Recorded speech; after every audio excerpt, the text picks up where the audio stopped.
오늘 우리가 읽었던 마태복음 4장 1절에서 4절 말씀은 너무도 잘 아는 성경의 내용입니다. 예수님께서 세례를 받으시고요, 성령에 이끌려 광야로 가셨습니다. 그리고 40일 동안 금식하십니다. 그 금식한 예수님 앞에 사단이 나타나서 이제 시험을 하는 것입니다. 오늘 읽었던 내용은 첫 번째 시험입니다. 첫 번째 시험의 내용이 이것입니다. 돌을 가지고 떡을 만들어라 하는 것인데요, 이런 마귀가 예수님에게 돌을 가지고 떡을 만들어라, 그래서 배고픈 걸 해결해라, 이렇게 이야기하고 있는데요, 돌을 가지고 떡을 만들라고 했으니까 여러분, 그 시험을 이기기 위해서는 정말 돌을 가지고 떡을 만들어 버리면 되지 않습니까? 주일학교 때 이 말씀을 들을 때 제가 궁금했던 부분이 이것입니다. 돌을 가지고 떡을 만들어 봐라, 이렇게 마귀가 시험했는데, 아니 그러면 예수님 능력 있으시니까 돌을 가지고 떡을 딱 하니 만들어 버리면 역시 이렇게 얘기하고 마귀가 그 시험에 충분히 이길 수 있지 않을까? 이렇게 생각을 했었습니다. 이렇게 만들면 이길 텐데 왜 능력 많은 예수님께서는 그렇게 하지 않으실까? 간단히 돌을 가지고 떡을 만들면 될 문제를 가지고 왜 이렇게 하실까? 이게 참 궁금했던 내용입니다. 여러분, 만약에 예수님께서 마귀가 시험하고 제안하는 대로 돌을 가지고 떡을 만들어 버리면 마귀의 시험을 이기는 걸까요? 어디 손을 한번 들어보시겠습니까? 돌을 가지고 떡을 만들면 이긴다. 마음속으로 손을 들어보시면 우리가 잘 알지 않습니까? 이 내용이 어떤 결과를 가지고 있는지 우리가 잘 알고 있기 때문에 말도 안 되지, 이렇게 생각을 합니다. 오늘 설교의 초점은 이것입니다. 왜 돌을 가지고 떡을 만들면 마귀의 시험에 지는 것인가, 마귀에게 넘어가는 것인가, 이것을 말씀을 통해 살펴보고요. 그리고 두 번째로, 돌로 떡을 만들지 않은 것이 어떻게 마귀의 시험을 근본적으로 이기는 것인가, 이것을 살펴보고, 끝으로 이 시험을 통해 예수님께서 우리에게 하나님을 믿는 믿음으로 사는 것이 어떤 것인지 이걸 보여주셨는데, 우리의 생활 속에서 하나님을 믿는 믿음으로 사는 건 무엇인가 하는 것을 살펴보도록 하겠습니다. 첫 번째로, 왜 돌을 가지고 떡을 만들면 마귀의 시험을 이기는 것이 아니라 오히려 마귀의 시험에 넘어가는 것인가 하는 부분인데요, 핵심은 이렇습니다. 마귀는 지금 예수님의 능력을 시험하고 있지 않다는 것에 있습니다. 이것을 기억하셔야 되는데요, 예수님에게는 돌을 떡으로 만들 능력이 있습니다. 여러분, 그렇게 믿기 때문에 신앙생활을 하고 있지 않습니까? 우리가 성경을 통해 보듯이 예수님께서는 오병이어 보리떡 5개와 물고기 2마리로 수천 명을 먹이셨습니다. 그뿐 아니라 도무지 사람이 고치지 못하는 질병과 귀신 들린 사람과 죽어서 사흘이 지나서 무덤 앞에 시체 썩어 냄새나는 나사로를 살렸던 능력, 여러분, 그 능력이 예수님에게 있다는 것을 우리는 잘 압니다. 돌을 떡으로 만드는 것 정도는 아무 일도 아닙니다. 마귀는 예수님에게 그런 능력이 예수님께 있는가 없는가, 여러분, 이것을 염려하고 시험하는 것이 아니라 마귀는 이미 그런 능력이 예수님에게 있다는 것을 잘 알고 있습니다. 여러분, 사람은 잘 모르지만, 여러분, 사람은 잘 몰라서 우리가 일생을 살아가면서 쉽사리 하나님을 의심하기도 하고 넘어지기도 하지만, 마귀는 잘 압니다. 예수님이 어떤 능력을 가지고 계신지. 그러므로 지금 예수님께서 마귀가 예수님을 시험하는 것은 돌을 가지고 떡을 만드는 능력이 있는가? 이거 한번 보자. 야, 너 못 만들지? 저는 못 만듭니다. 그러나 예수님은 만들 수 있습니다. 이 능력을 시험하는 것이 아닙니다. 마귀의 시험은 그때나 지금이나 동일하게 저와 여러분을 시험하는데요, 우리가 가지고 있는 가장 약한 부분을 마귀는 잘 알고 그것을 건드립니다. 지금 예수님에게 가장 약한 부분이 있는데요, 그것은 금식하셨고 굶주려 계시다는 것입니다. 여러분, 금식해 보셨습니까? 40일을 금식하면 사람이 어떨까? 저는 안 해봐서 모르겠습니다. 저는 4일을 금식하면 참 힘들어하는데요, 40일을 금식하면 어떨까? 생각하고 싶지도 않고 해보고 싶지도 않습니다. 배가 고플까 안 고플까? 여러분, 배가 고픈 건 당연한 거고요. 근데 우리가 쉽게 오해하는 것 중에 하나가 무엇이냐면 예수님이지 않느냐는 겁니다. 인간이 40일을 금식하면 죽을 수도 있고 굶주릴 거고 배가 고플 텐데, 예수님이니까, 하나님의 아들이니까 성경에는 배가 고프고 줄였다라고 기록하고 있지만 그 정도는 아니겠지, 이렇게 생각하는 게 우리 생각입니다. 그러나 그렇진 않습니다. 인간으로 오셨고요, 인생으로 오셨던 예수님께서는 우리와 동일합니다. 40일을 금식하시고 굉장히 줄여 계십니다. 마귀가 그것을 가지고 예수님께 나와서 시험을 합니다. 핵심이 이겁니다. 야, 너 왜 굶주려 있냐는 겁니다. 네 모습이 참 처량하구나. 너 왜 굶주려 있냐? 여러분, 사람이 굶주린 것, 배고픈 것, 궁핍한 것, 여러분, 이것은 하나님의 은혜 가운데 있지 않다는 것이지 않습니까? 이걸 가지고 예수님에게 시비를 거는 겁니다. 지금 예수님께서 궁색하고 궁핍한 가운데 있는데요, 마귀가 와서 예수님을 부추깁니다. 야, 예수님을 안 믿는 사람들도, 하나님을 믿지 않는 사람들도 굶주리면 굉장히 비참한데, 야, 너 하나님의 아들이지 않냐? 너가 보통 아들이냐? 우리가 하나님의 아들인 것과 예수님이 하나님의 아들인 것과는 차원이 다른 문제입니다. 지금 예수님께서는 하나님의 특별한 사랑을 입은 메시아로 하나님의 사역을 시작하기 위해 공생애를 지금 시작하고 계십니다. 요단강에서 세례를 받으시고요, 하나님 나라의 복음을 전하는 공생애를 시작하기 위해서 하나님께서 어디로 인도하셨는가 하면 광야입니다. 40일을 굶기시고요, 40일 동안 기도하는 가운데 기본적인 양식도 주지 않으셨습니다. 완전히 굶기시고 완전히 기진맥진한 상태로 몰아 넣으셨습니다. 마귀가 와서 유혹하는 것이 이것입니다. 배고프지? 이게 아닙니다. 너가 왜 지금 배고픈 상태에 있냐는 겁니다. 너가 왜 이렇게 궁색하고 궁핍한 상황 가운데 있냐는 것입니다. 하나님의 아들인데, 하나님의 은혜를 누구보다도 더 많이 받아야 할 너인데 왜 너는 은혜 받지 못하는 전형적인 모습인 궁색하고 궁핍한 모습으로 지금 있냐? 이것을 마귀가 시험하고 있는 것입니다. 하나님께 너에게 굉장히 잘못하고 있는 것 같지 않냐? 다른 사람이라면 몰라도 너처럼 믿음으로 살려고 하는 참 믿음을 가진 사람에게는 궁궐 같은 집은 아니더라도, 화려한 명품 옷은 안 입더라도 생필품 정도는 챙겨줘야 되는 게 하나님 아니냐? 이게 지금 마귀가 시비를 거는 것이죠. 너보다 신앙생활을 더 디디하게 하고 엉망으로 하는 사람이 얼마나 많냐? 그런데 너야말로 정말 믿음을 가지고 하나님이 살려고 하는데 하나님이 너에게 하시는 이 모습을 보아라. 자녀가 잘 되냐? 사업이 잘 되냐? 성공을 하냐? 건강하냐? 야, 이거 너무 심한 거 아니냐? 지금 이렇게 시비를 겁니다. 하나님께서 메시아인 하나님의 아들인 예수 그리스도에게 하나님이 너에게 굉장히 잘못하고 있는 것 같다. 야, 너 하나님의 아들이니까, 메시아이니까 능력 있잖아. 이 지천에 널린 돌덩어리 보이지? 이것을 떡으로 만들 능력이 너에게 있잖아. 떡으로 만들어서 해결해라.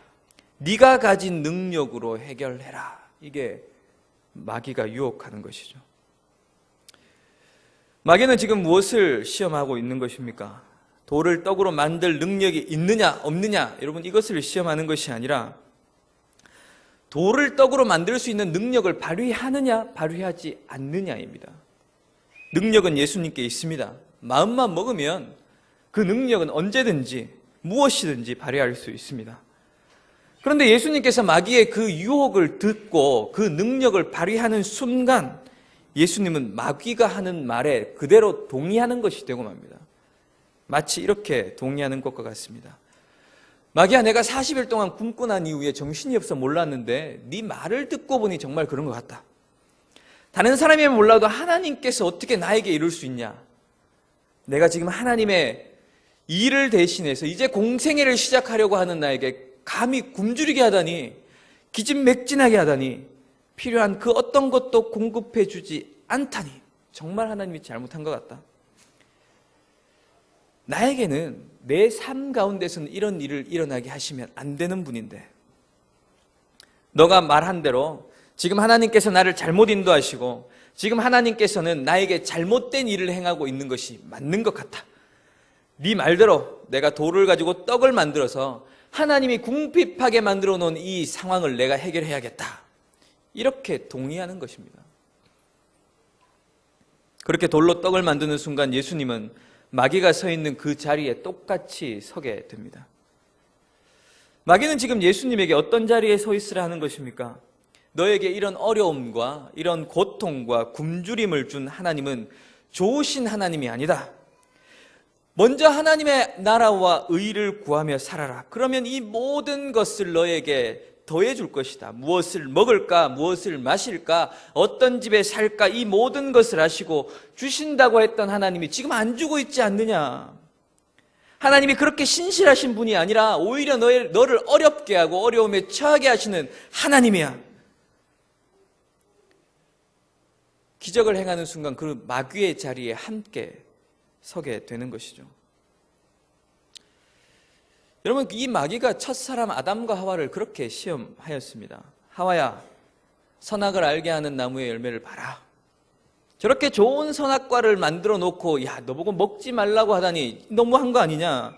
하나님께서 너를 괴롭히기 위해서 그렇게 하시는가 보다.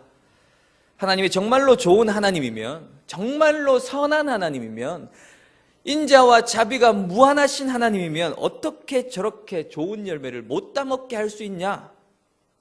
지혜롭게도 하고 하나님과 같이도 될 수 있는데 하와야, 손만 뻗으면 돼.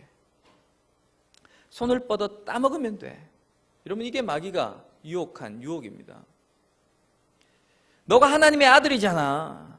돌을 떡으로 만드는 기적을 행해서 네가 처했던 모든 궁핍함과 기진맥진함을 해결해. 여러분, 그 시험에 보기 좋게 넘어가게 되는 것이죠. 첫 번째 사람인 아담과 하와는 넘어갔습니다. 우리가 잘 알고 있습니다. 그러나 두 번째 아담으로 오신 예수님께서는 이 마귀의 시험 앞에서 하나님의 말씀을 통해 이기십니다. 예수님께서 인용하신 이 말씀은 신명기 8장에 있는 말씀인데요. 설교의 두 번째 부분입니다. 어떻게 예수님께서 돌을 떡으로 만들지 않아 시험을 이겼는가? 이걸 예수님께서 인용하신 신명기 말씀을 통해 살펴보려고 합니다. 신명기 8장 2절부터 6절 말씀입니다. 내 하나님 여호와께서 이 40년 동안에 내게 광야의 길을 걷게 하신 것을 기억하라. 이는 너를 낮추시며 너를 시험하사 내 마음이 어떠한지 그 명령을 지키지 않는지 알려 하심이라. 너를 낮추시며 너를 줄이게 하시며 또 너도 알지 못하며 내 조상들도 알지 못하던 만나를 내게 먹이신 것은 사람이 떡으로만 사는 것이 아니요 여호와의 입에서 나오는 모든 말씀으로 사는 줄을 내가 알게 하려 하심이라. 이 40년 동안에 내 의복이 헤어지지 아니하였고 내 발이 부르트지 아니하였느니라. 너는 사람이 그 아들을 징계함 같이 내 하나님 여호와께서 너를 징계하시는 줄 마음에 생각하고 내 하나님 여호와의 명령을 지켜 그의 길을 따라가며 그를 경외할지니라. 아멘. 신명기 8장 3절에 있는 말씀이 예수님께서 마귀에게 대답한 예수님의 답입니다. 여러분, 신명기는 우리가 새벽에 살피고 있는 말씀인데요. 모세의 마지막 고별 설교, 그 설교가 신명기의 주된 내용입니다. 모세가 이스라엘 백성들과 함께 광야 40년의 생활을 하고 이제 가나안 땅에 들어가기 직전에 유언처럼 3번의 설교를 한 것이 신명기의 내용인데요. 신명기 8장에서는 특별히 모세가 광야 40년 동안에 그 어렵고 힘들었던 광야 생활에 대한 모세의 신앙 고백이 들어있습니다. 여러분, 신명기 8장에서 모세와 이스라엘 백성들이 대비되어지고 있습니다. 하나님의 구원의 은혜를 경험하고 이집트 노예 생활에 벗어나서 홍해를 벗어나서 가나안에 가려고 했던 1세대들은 가나안에 가지 못하고 광야에서 방황했습니다. 여러분, 1세대들이 한 일이 무엇입니까? 원망과 불평입니다. 하나님의 큰 기적과 능력을 경험했고 하나님의 그 큰 은혜를 경험했던 1세대들은 광야 생활 가운데서 하나님께서 그 광야를 지나게 하실 때에 이들이 했던 모든 것은 하나님을 향한 원망 그리고 불평이었습니다. 대표적인 한 가지가 무엇입니까? 이렇게 얘기합니다. 야, 우리가 이집트에 있을 때 얼마나 맛난 걸 먹었는 줄 아느냐? 부추와 참외와 수박과 오이를 먹고 맛있는 음식을 먹고 풍족히 먹고 건강하게 살았는데 이제 이 광야 생활 가운데 먹을 것이 없어 죽게 되었다. 굶어 죽게 되었다. 우리를 이 광야로 몰아넣으신 하나님은 우리를 사랑하신 하나님이 아니야. 차라리 이집트로 돌아가고 싶다. 저 우리를 이끌고 있는 모세를 쳐 죽이고 다시 이집트로 가고 싶다. 여러분, 이것이 이 광야 40년 동안 이스라엘 백성들이 하나님 앞에 가졌던 태도입니다. 그 결과가 무엇입니까? 여호수아와 갈렙만 남겨두고 모두 광야에서 죽이십니다. 원망과 불평 가운데 살아가는 자들, 약속의 땅에 들어가는 은혜를 주지 않으십니다. 그리고 2세대를 훈련시키시는데요. 그 이스라엘의 반대편에 서 있는 사람이 모세입니다. 모세가 이렇게 고백합니다. 모세가 이야기하는 광야 40년의 삶은 첫 번째로 우리에게 하나님의 은혜와 선하심을 가르쳐 주었던 시기가 이 시기이다. 이 40년의 세월이다. 지난 40년의 세월을 좀 돌아보아라. 우리 가운데 먹을 것이 없어서 배가 고팠던 사람이 한 명이라도 있느냐? 굶어 죽은 사람이 단 한 명이라도 있느냐? 있다면 나한테 이야기해봐라. 우리 가운데 광야 40년 세월을 지날 때에 농사를 지었던 자가 있냐? 농사를 짓지도 못하고 비도 없고 경작할 땅도 없는 이 광야를 1년이 아니라 40년을 먹이셨으면 그 40년을 먹이시는 동안 단 한 명이라도 하나님께서 양식을 공급해 주지 못해서 굶어 죽은 자가 있느냐? 있으면 이야기해봐라. 옷이 없어 신발이 없어서 물이 없어서 기본적으로 세상을 살아갈 필요할 생필품이 없어서 곤란을 당하고 죽임을 당한 자가 있다면 이야기해봐라. 여러분, 이것이 모세의 고백이지 않습니까? 오히려 광야 40년의 세월 동안 하나님께서 하나님이 어떠한 분이신가를 경험하게 하셨습니다. 조상들도 알지 못했고 아브라함과 이삭과 야곱도 알지 못했던, 믿음의 조상들도 맛보지 못했던 하늘에서 내려준 하나님의 음식을 아침마다 하나님이 차려주시는 그 밥상을 받아 먹었던 자들이 이들입니다. 지금까지 그 하나님의 아침 밥상을 받아 먹은 사람은 이들밖에 없습니다. 예수님이 재림하실 때까지 여러분, 이 사람들밖에 없을 것입니다. 너희 조상들도 알지 못했고 지금까지 살았던 그 어떤 사람도 경험하지 못했던 그 하나님의 식탁을 아침마다 경험하면서 살았던 것이 우리지 않느냐? 어디에 있을 때입니까? 광야에 있을 때입니다. 광야를 돌아볼 때 모세가 잊지 못할 감사가 있는데요. 40년의 광야 생활을 통해 하나님께서 우리에게 주신 영적인 은혜가 있습니다. 어떤 은혜인가? 우리를 낮추셨습니다. 하나님의 은혜 앞에 우리를 겸손하게 하셨습니다. 어떻게 겸손하게 만드셨습니까? 애굽에서 나올 때 금과 은과 온갖 좋은 것들을 가지고 나왔습니다. 자기들이 준비한 떡과 양식을 가지고 나왔습니다. 여러분, 그 양식으로, 그 좋은 것으로 광야에서 얼마나 살 수 있을 것 같습니까? 정말 조금 오래 살 수 있다고 이야기하면 1년일 겁니다. 여러분, 금으로 농기구를 만들 수 있겠습니까? 은으로 농기구를 만들어 경작할 수 있겠습니까? 물이 없는 광야에서 농사를 지어 먹을 수 있겠습니까? 없습니다. 보관시설도 없고요. 내 실력으로, 내 능력으로 광야 40년을 지날 수 없습니다. 아무도 없습니다. 이것은 누가 가르쳐 주지 않아도 지낼 수 없다는 것을 모두가 압니다. 우리를 낮추셨습니다. 아무도 살 수 없다는 하루, 그 광야의 하루, 단 하루도 살기 어렵다는 그 광야에서 수백만 명을 40년 동안 먹이고 입히시면서 우리에게 깨닫게 해주신 것이 있습니다. 사람이 광야와 같은 세상을 살 때에 내 실력을 가지고 내가 준비한 떡으로, 내가 가지고 있는 힘으로, 능력으로 살 수 없다는 것을 여지없이 보여주십니다. 여러분, 하나님께서 그것을 깨닫게 하기 위해, 겸손하게 하기 위해, 낮추시기 위해 하나님이 몰고 가시는 장소가 광야입니다. 모세가 40년 광야 생활을 돌아보면서 죽기 전에 이스라엘 백성들 앞에서 고백한 내용이 이것입니다. 우리가 경험했던 광야 40년의 고통과 어려움과 괴로움의 시기는 하나님께서 우리를 저주하신 시기가 아니다. 우리를 복되게 하신 시기였다. 광야 40년의 세월이 우리에게 없었다면 우리는 정말로 큰일 날 뻔했다. 광야 40년을 그렇게 보냈기 때문에 우리 조상도 알지 못했고 그 누구도 경험하지 못했던 하나님의 신실하심과 하나님의 은혜를 우리처럼 경험한 사람이 아무도 없지 않냐. 여러분, 만나를 어떻게 내려주셨습니까? 아침마다입니다. 여러분, 이것이 자연적으로 우리가 얻을 수 있는 것이 아니라는 것을 깨우치기 위해서 안식일 전날에는 2배로 줍니다.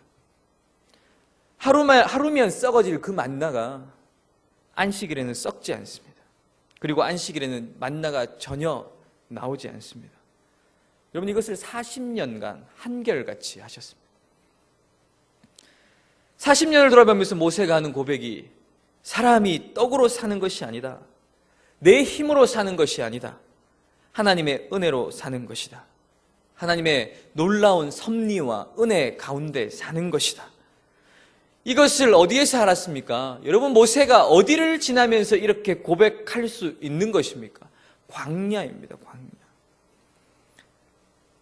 여러분, 예수님께서 모세의 이 신앙 고백을 가지고 마귀에게 답하고 있는 것입니다. 나를 광야로 인도하신 분이 누군 줄 아느냐? 하나님이시다.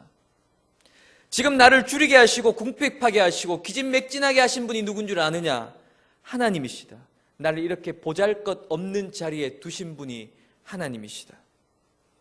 하나님께서 왜 나를 굶주리게 하시고 지금 이렇게 궁핍하게 하시는 줄 아느냐? 나를 괴롭게 함이 아니다. 나에게 내가 알지 못하는 하나님의 은혜를 주시기 위함인데 나를 하나님 앞에서 낮추시고 겸손하게 하시고 내가 이해할 수는 없지만 하나님께서 주신 뜻이라면 순종하며 살아가는 그 겸손과 낮아짐의 자리에 나를 두시기 위하여 하나님께서 지금 나에게 이렇게 하시는 것이다. 하나님의 손이 짧아서인 줄 아느냐? 하나님이 능력이 없어서인 줄 아느냐?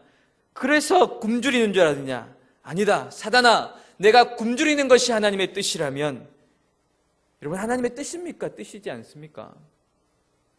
하나님의 뜻입니다. 여러분, 어떻게 알 수 있습니까? 세례를 받으시고 하나님의 영이신 성령님이 광야로 데리고 가셨습니다.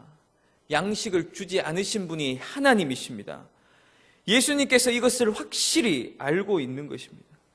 그렇기에 지금 나에게 내 삶에 이런 어려운, 이런 환난, 이런 궁핍함을 주신 분이 하나님이시고 하나님이 나를 이러한 자리에 앉히셨으니 이것이 하나님의 뜻이라면 좋습니다. 하나님의 뜻이라면 나는 궁핍과 굶주리는 것을 택하고 순종하겠습니다. 이것이 예수님의 답이죠.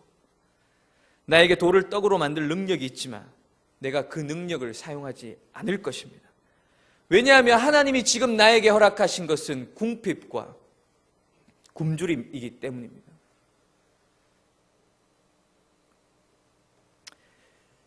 예수님께서 마귀에게 이렇게 대답하신 것입니다.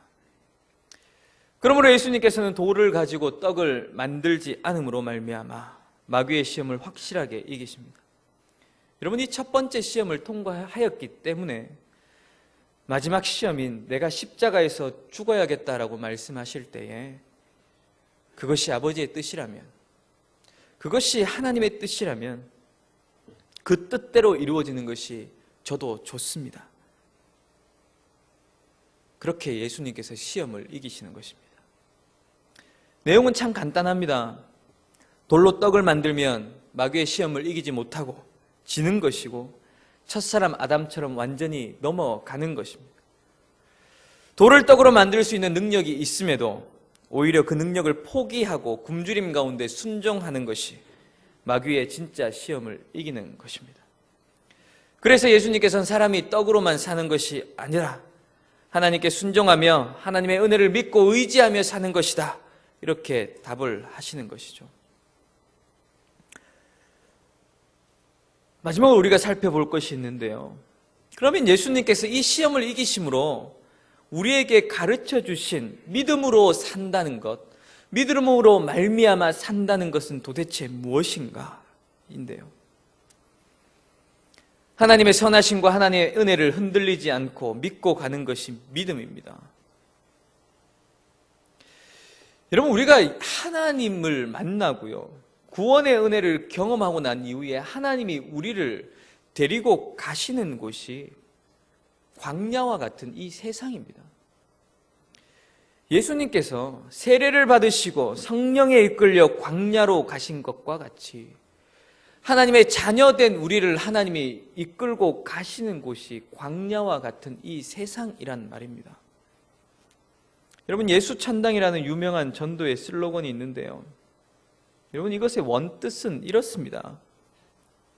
예수 찬당이란 말은 예수 그리스도를 믿으면 당장 천국 간다, 낙원에 간다, 이 세상 가운데 성공한다, 천국을 경험하며 산다, 여러분, 이런 의미가 아니라 오히려 예수 찬당이라는 말은 우리가 예수 그리스도를 믿어 하나님의 자녀가 된 이후에 이 땅을 살아가는데 광야와 같은 이 땅을 살아가면서 내 모든 삶의 순간과 환경 가운데 하나님의 은혜를 누리며 천국과 같은 삶, 하나님의 사랑과 위로와 은혜를 이 땅 가운데 누리며 살아갈 수 있다입니다. 여러분, 그것이 예수 찬당이라는 말이 주는 정확한 의미입니다. 놀랍지 않습니까? 하나님께서 저와 여러분을 구원하셨는데, 자녀 삼아 주셨는데 낙원으로 바로 데리고 가시는 것이 아니라 광야와 같은 이 세상으로 보내신다는 것이 놀랍지 않습니까? 광야와 같은 세상에서 환난과 슬픔과 죄와 타락으로 인한 괴로움을 깊게 느끼고 더 진하게 감당할 수 없을 정도로 경험하면서 살아가는 그 자리로 우리를 보내신단 말입니다. 그래서 믿음을 가지고 살아가기를 원하는 우리에게 유혹하는 마귀의 수많은 일들이 있는 것이죠. 이것 봐라, 하나님이 정말 너를 사랑한다면 이렇게 아프게 하겠냐? 너의 가정에 이런 불행과 슬픔이 있겠냐?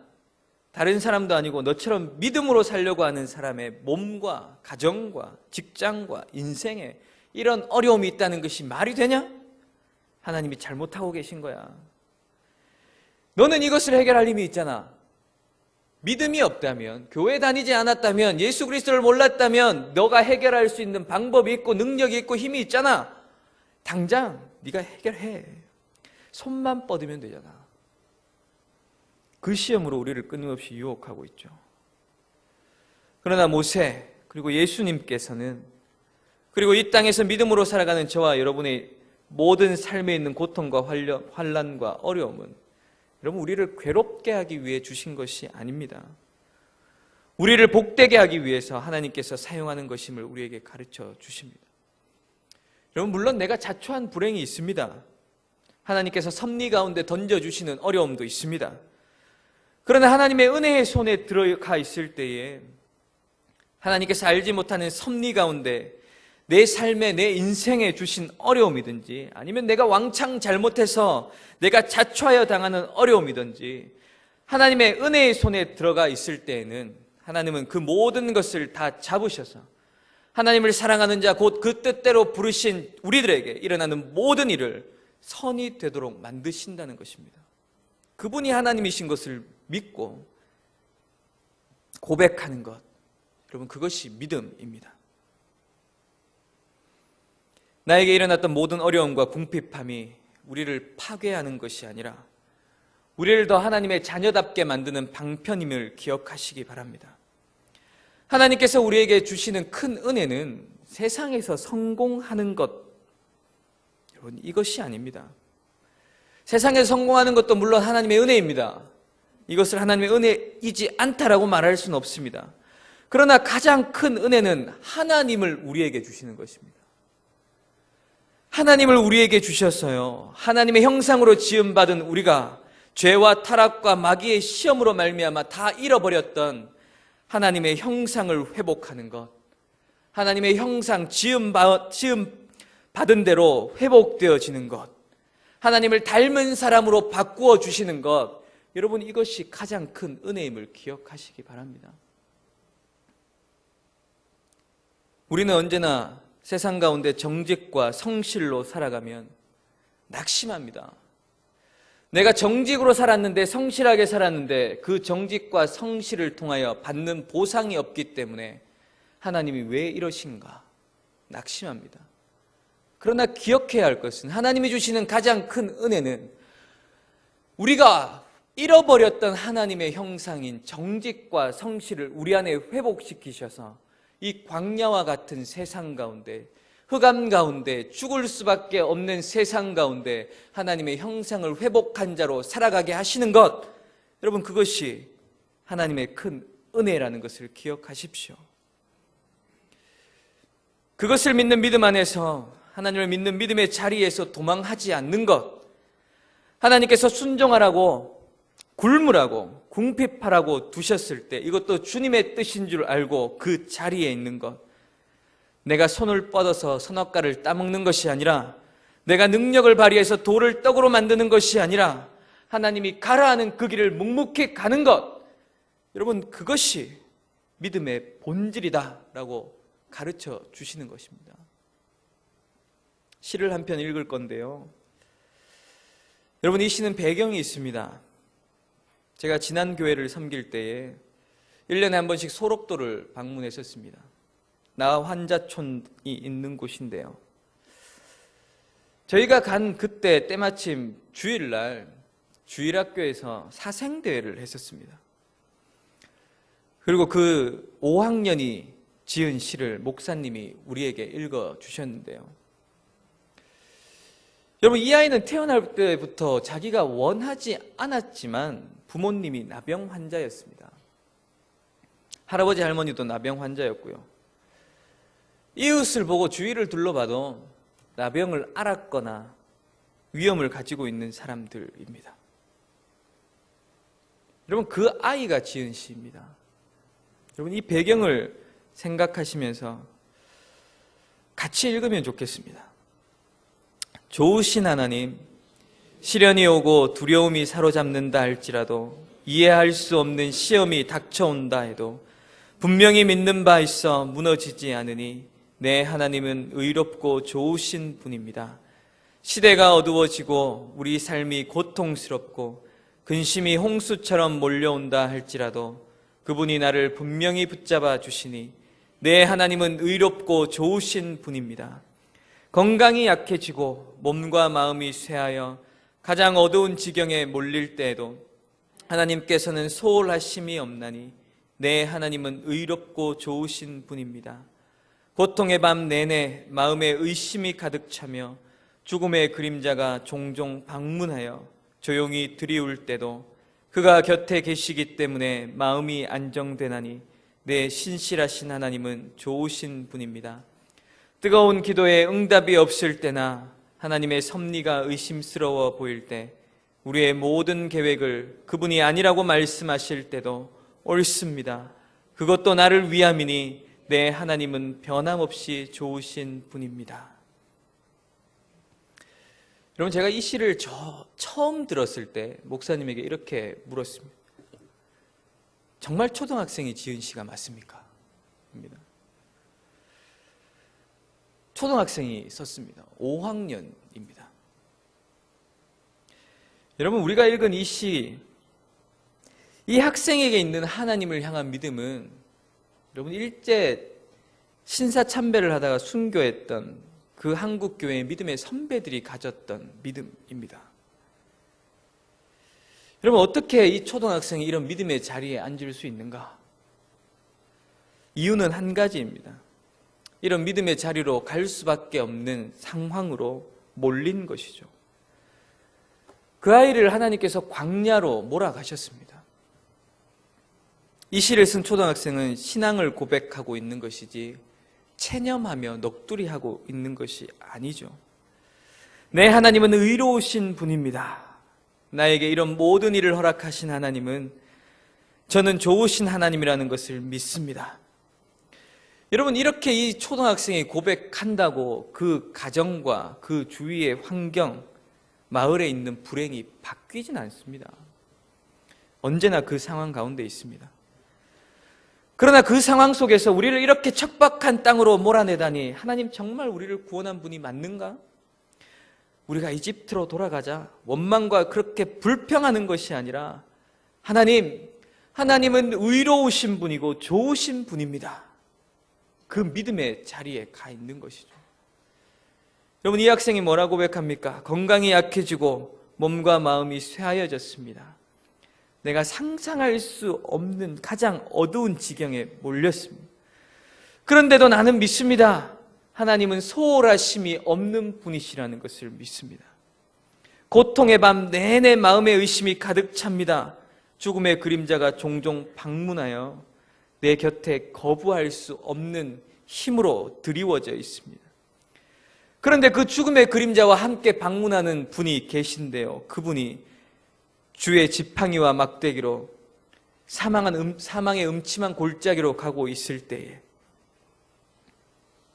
한 발자국만 더 뒤져도 사망의 골짜기로 떨어지는데, 그때 내 눈에 주의 지팡이와 막대기가 보이고 그분이 계시기 때문에 내 마음이 안정됩니다. 하나님은 참으로 신실하시고 좋으신 분입니다. 여러분, 제가 이 학생의 이 시를 들으면서 정말 하나님 앞에 무릎 꿇은 것은 마지막 연 때문에 그렇습니다. 뜨거운 기도에 하나님이 응답하지 않습니다. 여러분도 그렇지 않습니까? 하루 이틀 기도하는 것이 아니라 우리에게 있는 문제를 가지고 10년, 20년을, 아니 한평생을 뜨겁게 기도하는 분들이 계십니다. 저도 그렇습니다. 그런데 하나님께서 전혀 응답하지 않습니다. 하나님의 섭리가 있다고 배웠지만, 여러분, 저 역시 그럴 때마다 하나님의 섭리가 의심스럽습니다. 내가 한 계획을 가지고, 기도를 가지고 하나님께서는 사사건건 아니라고만 말씀하십니다. 내가 소원한 것이 있고요. 뜨겁게 기도하며 간구하는데 그때마다 하나님은 아니다. 너 더 굶주려야겠다. 더 낮아져야겠다. 더 광야에서 지내야겠다. 이렇게 말씀하십니다. 여러분, 그럴 때 이 학생이 이렇게 신앙을 고백합니다. 옳습니다. 아니라고 하시는 것이 나를 괴롭히려 하시는 것이 아니라 나를 위함이라는 것을 믿습니다. 여러분, 이것이 믿음입니다. 하나님은 변함없이 좋으신 분입니다. 마귀가 시험했던 것은 오늘날 우리에게도 동일하게 시험이 거리인데요. 내 삶에, 내 가정에, 내 인생에 이런 부조리한, 불합리한 이런 슬픔과 아픔을 준 하나님은 잘못하고 있다. 다른 사람이면 몰라도 하나님의 아들인 너에게, 아니 부산 북교회 중에서도 믿음으로 살려고 하는 너에게 이런 어려움을 주신 하나님은 잘못하신 하나님이다. 돌을 떡으로 만들어 너가 이 문제를 해결해라. 그러나 예수님께서 우리에게 보여주신 믿음으로 살아가시길 바랍니다. 광야로 나를 인도하시고 나를 굶주리게 하신 것이 하나님의 뜻이라면 옳습니다. 그것도 나를 위함입니다. 내 하나님은 좋으신 하나님이십니다. 그리고 이 광야 40년을 통해 이 광야를 경험해보지 못한 자들은 가보지도 못했던 그 자리, 믿음의 자리에 나를 불러주시기 위해 하나님은 지금 나를 광야로 몰아가시는 것입니다. 그래서 우리 속에서 우리는 무덤으로 가고 있는 것이 아닙니다. 이 세상 가운데서 무덤을 향해서 죽을 것 같이 가고 있는 것 같지만, 여러분, 우리는 본향을 향해 날마다 가고 있는 것을 기억하십시오. 우리의 본향에는 우리 하늘 아버지가 계시지 않습니까? 그 하늘 아버지를 대면했을 때 그 아버지를 닮은 아들로 우리가 그 본향에 들어가게 하기 위하여 오늘도 하나님께서는 우리를 사랑하셔서 그렇게 광야 가운데 거하게 하십니다. 그 믿음을 가지고 살아가시는 여러분 되시길 간절히 바랍니다.